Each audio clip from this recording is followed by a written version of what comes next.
एक जंगल में टुनटुनी नाम की चिड़िया अपने दो बच्चों के साथ रहा करती थी। वो बहुत गरीब थी और अपनी बच्चों की पालन पोषण के लिए जिगरबाज के घर काम किया करती थी। वो उसके घर में खाना पकाती, बर्तन मांजती और झाड़ू पोछा करती थी और उसके बदले में उसे कुछ दाने ही मजदूरी के रूप में मिलते थे, जिनसे वो अपने बच्चों का ठीक प्रकार पालन पोषण नहीं कर पा रही थी।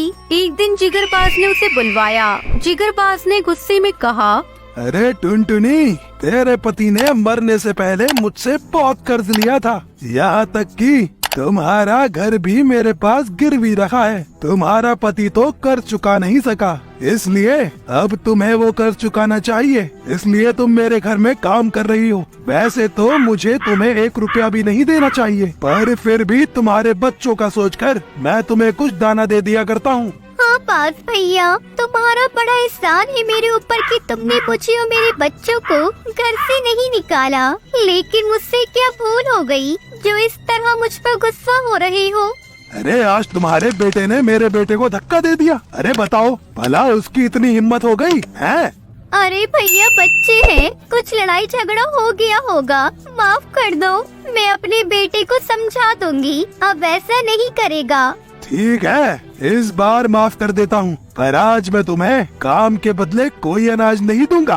ठीक है भैया, मत देना। तब तक आप लोग कमेंट में बताएं 19 into 2 + 5 कितने होते हैं। टुनटुनी चुपचाप आंसू बहाती हुई अपने घर चली गई। टुनटुनी ने गुस्से में कहा, ये बता, तूने मालिक के बेटे को धक्का क्यों दिया? माँ, पहले उसने पिंकी को चोंच मारकर घायल किया था। हे भगवान, इतनी जोर से चोंच मारी उसने। वो बहुत बुरा है, कहता है तेरे बाप ने मेरे बाप से कर्ज लिया था, इसलिए तुम लोग हमेशा हमारी सेवा करोगे। माँ, कब तक तुम उनके घर में काम करती रहोगी? कितना कर्जा बाकी है, वो कब चुक पाएगा? माँ, मेरे बच्चों, लगता है कि हम कर्ज कभी चुका ही नहीं पाएंगे। अगले दिन टुनटुनी जिगरबाज के पास पहुँची। बाज भैया, मुझे जानना था कि मेरे पति का कितना कर्ज बचा है और उसके लिए मुझे वो कितने सालों तक आपके यहाँ काम करना पड़ेगा। अरे बहुत कर्ज है तेरा। अरे इस तरह तो 100 सालों तक काम करेगी ना, तब जाकर कहीं चुका पाएगी। तेरे बाद तेरे बच्चों को मेरे घर पे काम करना होगा। ऐसा अत्याचार ना करो भैया। पहले मेरा पति तुम्हारा कर्ज उतारते उतारते मर गया, अब मैं मर जाऊंगी, फिर मेरे बच्चे तुम्हारा कर्ज आजीवन चुकाते रहेंगे। ये तो अन्याय है। तुझे ये अन्याय लग रहा है? अरे ये सब कर्ज लेने से पहले सोचना था ना। जाकर अपना काम कर। अच्छा, कम से कम बता तो दो कितने रुपए अभी और बाकी हैं। मैं कुछ बाहर के काम करके उन्हें जल्दी चुकाने की कोशिश करूँगी। पूरे 2 लाख रुपए। 2 लाख? पर मेरे पति ने तो सिर्फ 50,000 कर्ज लिए थे। अरे तो क्या मैं झूठ बोल रहा हूँ? उसके पर के निशान है बही खाते पर, पूरे सबूत और गवाह के साथ साबित कर सकता हूँ मैं। टुनटुनी रोते हुए चली गई। रास्ते में उसे तोता राम मिला। क्या हुआ टुनटुनी बहन, क्यों रो रही हो? क्या बताऊं भाई, जिगरबाज से मेरे पति ने सिर्फ 50,000 रुपए उधार लिए थे, पर उसने 2 लाख रुपए अपने बही खाते में चढ़ा लिए और मेरे पति से अंगूठा भी लगवा लिया। अब उसका ये कर्ज उतारने के लिए मुझे और मेरे दोनों बच्चों को आजीवन उसकी सेवा करनी पड़ेगी। ये तो सारा जंगल जानता है कि जिगरबाज कितना झूठा और धोखेबाज है, पर उस पापी को एक विधवा चिड़िया पर भी तरस नहीं आया। अमीर पक्षियों के मन में हम गरीब पक्षियों की हैसियत ही क्या है? उनका बस चले तो हमारा खून तक निचोड़कर पी जाए। लगता है यही मेरे और मेरे बच्चों की किस्मत है कि हम उसकी गुलामी करते हुए जिए और इसी तरह मर जाएं। दुखी मत हो बहन, मेरे पास उस जिगरबाज के बच्चे को सबक सिखाने का एक प्लान है। चलो तुम्हारे घर चलकर बात करते हैं। टुनटुनी और तोताराम घर पहुँचे। ये बात बेटे के बड़े पर निकल आए हैं। अगर तुम लोग सब मेरा साथ दो तो मैं 2 दिन में इनकी अकल ठिकाने लगा दूंगा। वो कैसे तोताराम? तोताराम ने उनके कान में अपना प्लान सुनाया। अगले ही दिन पिंकी और टुन्नू प्लान के अनुसार बाज के बेटे को चिढ़ाने लगे। अरे तेरे बापू का कर्ज कब चुकाया तुमने? बही खाते में तुम्हारे पिता के अंगूठे के निशान के साथ साथ मैंने 2 लाख रुपए का हिसाब अपनी आंखों से देखा है। झूठ बोल रहे हो। अगर ऐसा है तो हमें भी हिसाब दिखाओ तो जाने। तुम्हें क्या लगता है मैं दिखा नहीं सकता? ठहरो, अभी बही खाता लेकर आता हूँ। ये कहकर वो अपने घर उसके पिता का बही खाता ले आया। ये देखो, ये रहा तुम्हारा हिसाब और इस पर तुम्हारे पिता के अंगूठे के निशान है। टुन्नू ने मौका पाकर तुरंत वो पन्ना ही फाड़कर फेंक दिया। अरे ये तुमने क्या किया? अब तो पिताजी मुझे मार ही डालेंगे। अब तुम देखो तुम्हारा क्या होगा, हम तो चले। इतना कहकर दोनों बहन भाई हंसते हुए चली गई। अगले दिन टुनटुनी जिगरबाज की शिकायत लेकर पुलिस के पास पहुंची। टुनटुनी को न्याय दिलाने के लिए जिगरबाज को स्टेशन बुलाया गया। इंस्पेक्टर जी, जिगरबाज ने हमारे साथ बेईमानी की है। उसने 50,000 कर्ज देकर 2 लाख बही खाते पर चढ़ा लिया है। क्यों जिगरबाज, क्या टुनटुनी ठीक कह रही है? अरे नहीं इंस्पेक्टर जी, ये झूठ कहती है। मेरे बही खाते में इसके पति के अंगूठे के निशान है। उसने 2 लाख रुपए कर्ज लिया था। जिगरबाज ने अपना बही खाता खोला तो चौंक पड़ा। बही खाते को बार बार उलट पुलट कर देखा, पर उसमें वो पन्ना ही गायब था जिस पर टुनटुनी के पति के अंगूठे के निशान थे। क्या हुआ, दिखाओ कहाँ लिखा है कि टुनटुनी के पति ने तुमसे 2 लाख रुपए उधार लिए थे? अरे पता नहीं वो पन्ना कहाँ गया। अरे कुछ दिनों पहले तक तो वो यही था। अरे जब तुम्हारे पास इस बात का कोई सबूत नहीं है कि टुनटुनी के पति ने तुमसे 2 लाख रुपए उधार लिए थे, तो अब मेरा फैसला है कि तुम टुनटुनी को 50,000 रुपए जुर्माने के दोगे, क्योंकि इतने सालों से बिना वजह तुम उसे अपने घर की नौकरानी बनवाकर काम करवा रहे हो, और वो भी बिना तनख्वाह दिए। अरे मुझे माफ कर दीजिए इंस्पेक्टर जी। आखिर जिगरबाज ने टुनटुनी को 50,000 रुपए दे दिए। अब टुनटुनी अपने बच्चों के साथ खुशी खुशी रहने लगी। एक घने जंगल में टुनटुनी नाम की एक गरीब चिड़िया घोंसला बनाकर रहती थी। उसके 3 बच्चे थे, गोलू, पूरी और पिंकी। टुनटुनी का घोंसला बहुत पुराना और जर्जरा हो गया था और कभी भी गिर सकता था, पर वो बारिश आने से पहले उसे ठीक नहीं करा सकी। एक रात तेज आंधी और बारिश में उसका घोंसला टूटकर गिर पड़ा। टुनटुनी ने किसी प्रकार अपने बच्चों की जान बचाई। टुनटुनी और उसके बच्चे सारी रात बारिश में भीगे, जिसके कारण बच्चों को बुखार आ गया। गोलू, पूरी और पिंकी अभी बहुत छोटे थे।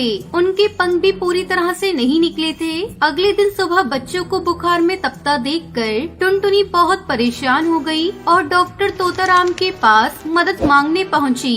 डॉक्टर साहब, मेरे बच्चे रात भर बारिश में भीगने के कारण बीमार पड़ गए हैं। क्या आप उनका इलाज कर देंगे? हाँ टुनटुनी, ये भी कोई पूछने की बात है? डॉक्टर का तो फर्ज होता है रोगी का इलाज करना। चलो मुझे अपने बच्चों के पास ले चलो।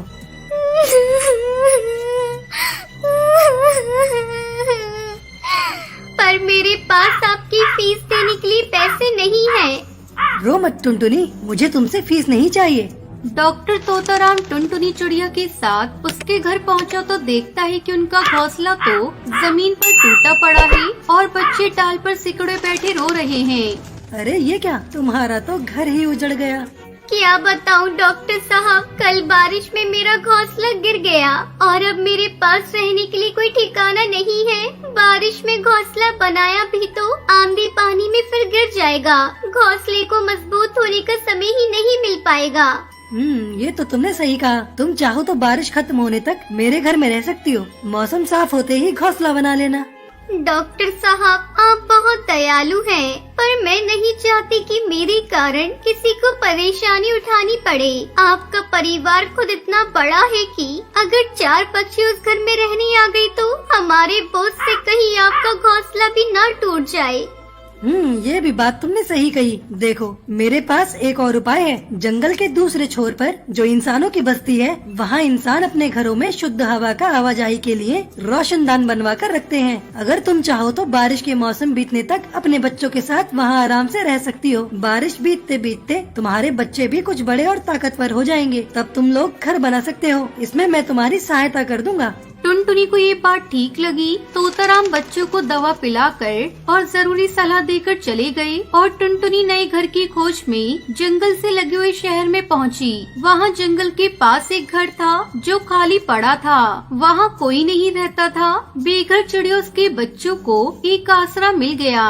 वो अपने बच्चों को लेकर वहीं रहने लगी। ये घर बहुत मजबूत था, चाहे कितनी भी आंधी और बारिश हो, ये घर कभी भी नहीं टूटता। टुनटुनी अपने बच्चों के साथ यहाँ सुरक्षित थी। आखिर बारिश का मौसम समाप्त हुआ तो टुनटुनी ने अपने बच्चों को बुलाया।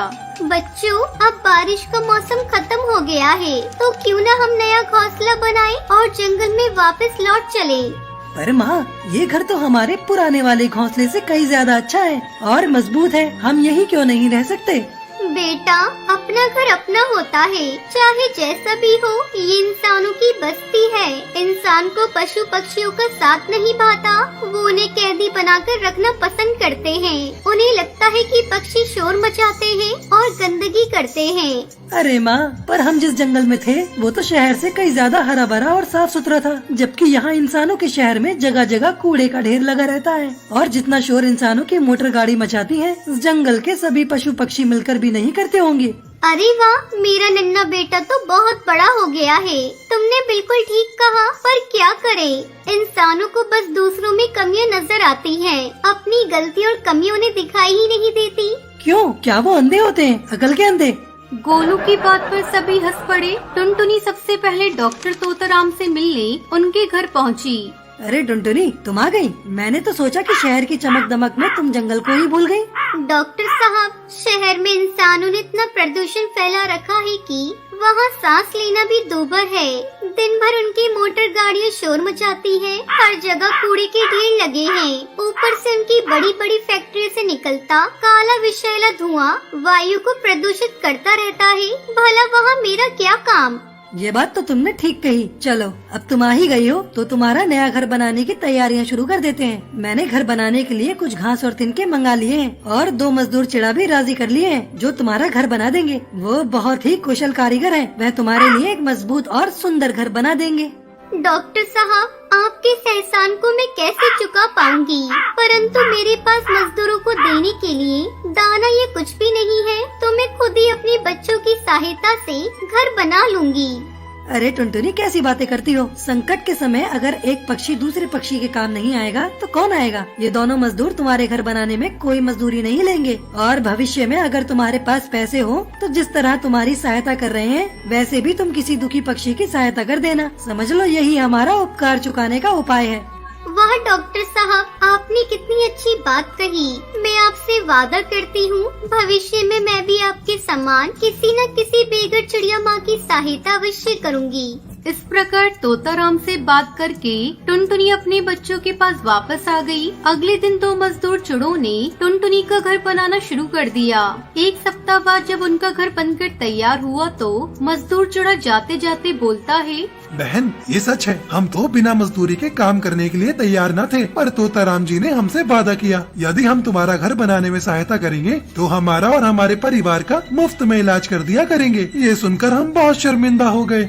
अगर एक पक्षी मुसीबत के समय दूसरे पक्षी की सहायता नहीं करेगा तो कौन करेगा? तोताराम जी की इस बात ने तो हमारी आंखें ही खोल दी। तभी हमने तय किया कि हम स्वेच्छा से तुम्हारा घोंसला बनाने के लिए श्रमदान करेंगे। टुनटुनी उन दोनों की बातें सुनकर भावुक हो गई और भगवान और तोताराम का धन्यवाद करने लगी। इस प्रकार टुनटुनी और उसके बच्चे खुशी खुशी अपने नए घर में रहने लगे। इस कहानी से हमें शिक्षा मिलती है कि हमें दूसरों की सहायता बेटा, तू ये किसे ले आया है? माँ, ये तुम्हारी बहू है। आज से ये घर का सारा काम करेगी और तुम बस आराम करोगी। ये आप क्या कह रहे हैं जी? मुझे घर का कोई काम करना नहीं आता।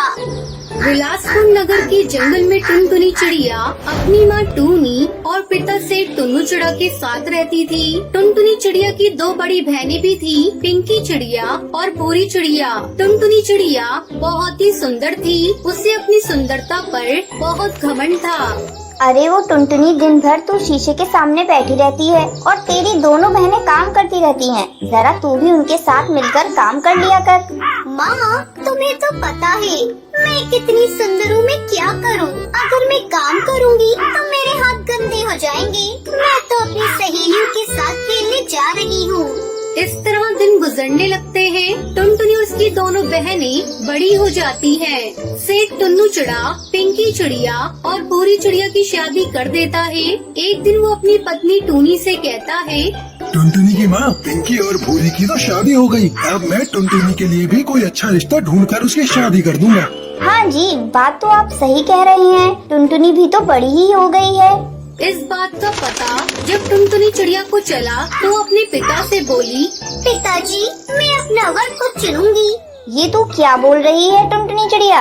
मैं कोई राजा महाराजा नहीं हूँ जो तेरा स्वयंवर रचाऊं। तो ठीक है पिताजी, मैं शादी नहीं करूंगी।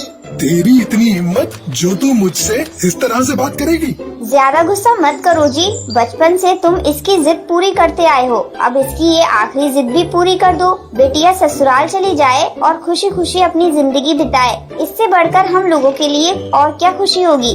तुम कह रही हो तो इसलिए मैं इसकी बात मान रहा हूँ। मैं कल ही जंगल के पक्षियों को सूचना दे देता हूँ। जो कोई भी पक्षी टुनटुनी से शादी करना चाहता है वो 2 दिन बाद हमारे घर पर आने का कष्ट करे। 2 दिन बाद टुनटुनी चिड़िया से शादी करने के लिए कई पक्षी आते हैं, पर टुनटुनी सबको मना कर देती है। उसे कोई पक्षी पसंद नहीं आता। पिताजी, मुझे कोई भी पक्षी पसंद नहीं है, इसलिए मैं इनमें से किसी के साथ शादी नहीं करूंगी। ये क्या बदतमीजी है टुनटुनी? अब तुम्हारी शादी उसी से होगी जिससे मैं चाहूँगा। टुनटुनी की माँ जल्दी यहाँ आओ। मैं इस बदतमीज की शादी उसी से करूँगा जो कल मुझे सबसे पहले दिखेगा। इसने मेरा प्यार देखा है, मेरा गुस्सा नहीं देखा है। अगले दिन से टुन्नू चिड़ा को सुबह सबसे पहले एक काला कौवा दिखाई देता है। वो कौवे के पास जाता है। मान्यवर, मैं आपसे अपनी बेटी की शादी करना चाहता हूँ। फिर से टुन्नू चिड़ा उस कौवे को सारी बात बताता है। कालू कौवा टुनटुनी चिड़िया से शादी करने के लिए तैयार हो जाता है। इस तरह टुनटुनी की शादी कालू कौवे से हो जाती है। बेटी, हम तेरे माँ बाप हैं, हमने कभी तेरा बुरा नहीं चाहा, पर तूने कभी बात ही नहीं मानी। ये उसी का नतीजा है कि हमें तेरी शादी एक कौवे से करनी पड़ी। मेरा आशीर्वाद है तू हमेशा खुश रहे। माँ, पिताजी ने मेरे साथ बहुत गलत किया, मैं उनसे कभी बात नहीं करूँगी। कालू बेटा, मेरी बेटी थोड़ी जिद्दी है, लेकिन धीरे धीरे ठीक हो जाएगी, तुम इसे खुश रखना। टुनटुनी चिड़िया अपने पति कालू कौवे के साथ ससुराल आ गई। बेटा, तू ये किसे ले आया है? माँ, ये तुम्हारी बहू है। आज से ये घर का सारा काम करेगी और तुम बस आराम करोगी। ये आप क्या कह रहे हैं जी? मुझे घर का कोई काम करना नहीं आता।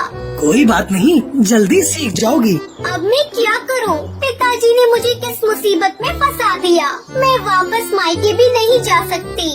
ना चाहते हुए भी टुनटुनी चिड़िया को घर का सारा काम करना पड़ता है। टुनटुनी चिड़िया भी परिस्थितियों से समझौता कर चुकी थी। धीरे धीरे टुनटुनी को कालू कौवे से प्यार हो जाता है और फिर सभी खुशी खुशी रहने लगते हैं। तो ये थी आज की कहानी। आज का सवाल ये है, टुन्नू चिड़ा टुनटुनी की शादी किससे कराता है? अगर आपको पता है तो कमेंट करके जरूर बताएं। वीडियो अच्छी लगी हो तो इस वीडियो को लाइक और शेयर करना ना भूलें।